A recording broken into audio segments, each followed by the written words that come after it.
Lesson 5, Parallel Lines and Transversals. So non-parallel lines, the only thing that you could prove was vertically opposite, but when they're parallel you have a lot more options. So we're going to do what are called a two-column proof. So you're going to have two columns, and on one side you're going to say what it is, and on the other side you're going to say why it is. So first of all, I know that angle 4 is 122 degrees. I also know that if I was to add angle 3 to it, it would be supplementary. So I'm going to say angle 4 plus angle 3 equals 180 degrees. The reason is that it's supplementary. And it's supplementary because it's a straight line. And I know that angle 4 is 122 degrees. And if I want to get angle 3 by itself, I would subtract 122 degrees. So I know that angle 3 is equal to 58 degrees. And there's my first step of this proof. When you have proven something, you should write it in, but don't write it in until you've proven something. Okay, because these are across from each other, I'm going to say that angle 2 is equal to angle 3, which is equal to 58 degrees.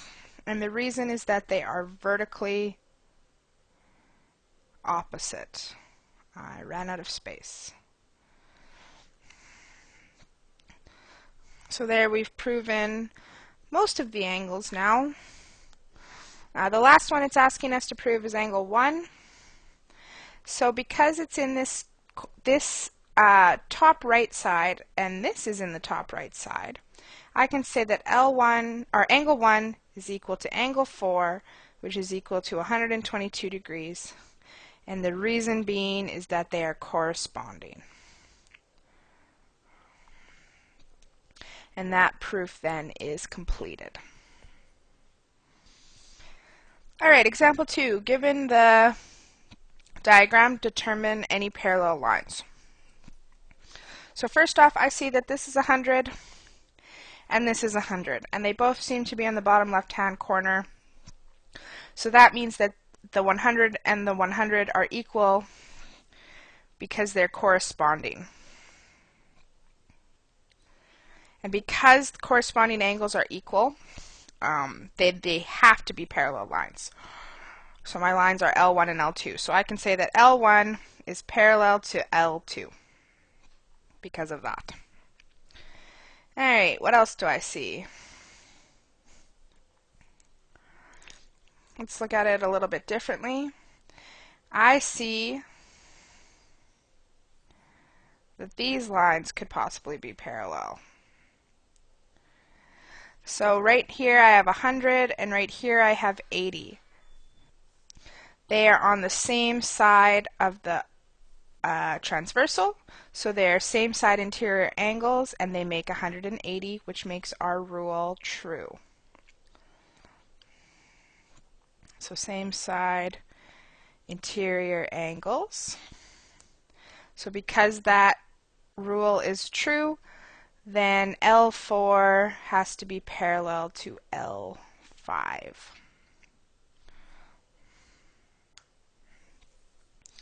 Alright, given parallelogram A, B, C, D, determine the values of A, B, C, and D.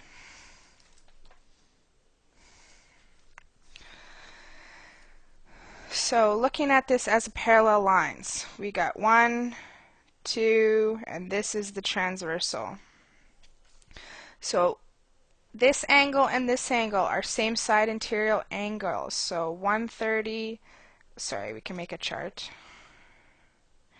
130 plus angle B should equal 180 degrees, and the reason is same side interior angles, which means that B is equal to 50 degrees.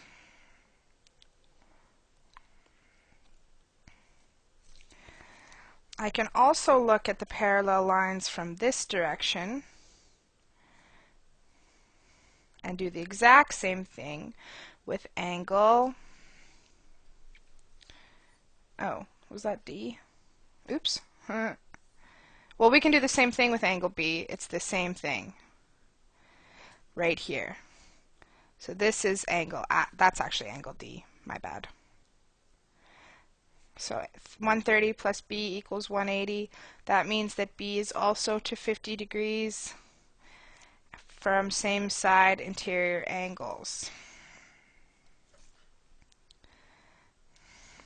And conversely, I can determine then that angle C is 130 degrees because angle B plus angle C should make 180 degrees. We know that B is 50, which means minus 50 from both sides. C should be 130.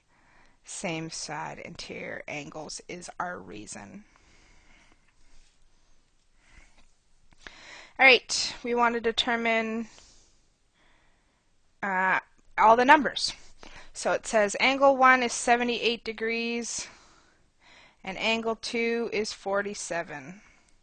So when we look at this, we're kind of going to look at it like these are one sets of angles and these are one set of angles. So let's make our two-column proof.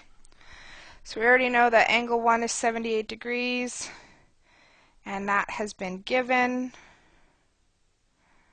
We know that angle 2 is 47 degrees and that is also given. Okay, angle 3. Let's look at angle 3. Because it's right beside 78, I know that angle 3, I should be putting angles in front of here, plus 78 degrees is going to equal 180 because they're supplementary because it's a straight line. So if I minus 78 from both sides, I get that angle 3 is equal to 102.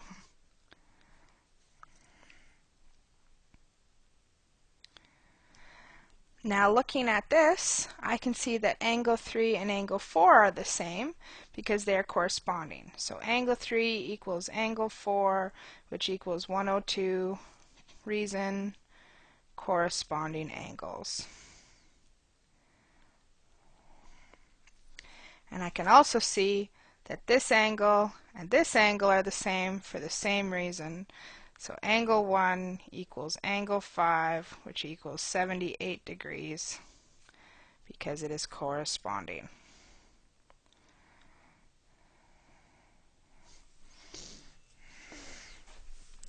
So that's that.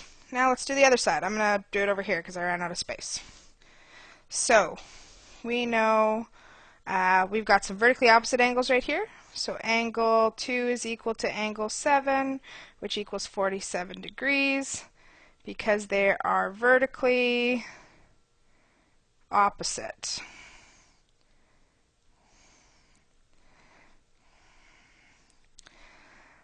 I also have some alternate interior angles right here. So angle 2 is equal to angle 8, which equals 47 degrees because they are alternate interior.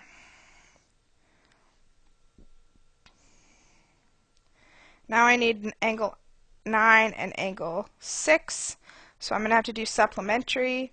So I know that angle 6 is going to be supplementary with angle 2.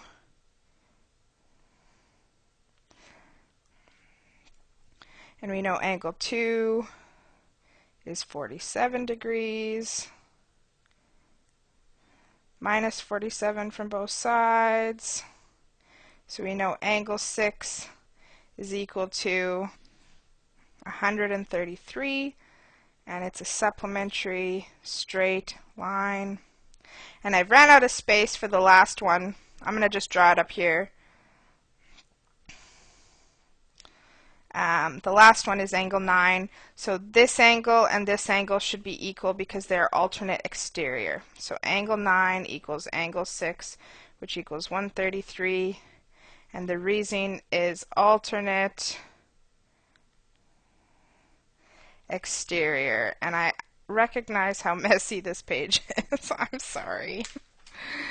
Yikes. Anyways, go forth. The math has ended.